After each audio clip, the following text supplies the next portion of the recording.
2024 TNPSC எக்ஸாமில் கேட்ட ஒரு மேக்ஸ் ப்ரீவியஸ் இயர் கொஷின் பார்க்க போகிறோம். Aravind borrowed a sum of rupees 8,000 from Akash at 7% per annum.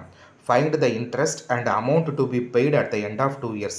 Aravind என்பவர் ரூபாய் 8,000 ஆகாஷ் என்பவரிடமிருந்து 7% தனிவட்டி வீதத்தில் கடனாக பெற்றார். அவர் 2 ஆண்டுகளின் முடிவில் திருப்பி செலுத்த வேண்டிய வட்டியையும் தொகையையும் காண்க. சரி, அப்போ அசல் எவ்வளவு? 8,000. பர்சன்டேஜ் எவ்வளவு? 7 வருஷம். ஆண்டு எத்தனை? 2. கரெக்டாக இது அவ்வளோ கொடுத்துருக்காங்க. அப்போ பிரின்சிபல் கொடுத்துட்டாங்க, இன்ட்ரெஸ்ட் கொடுத்துட்டாங்க.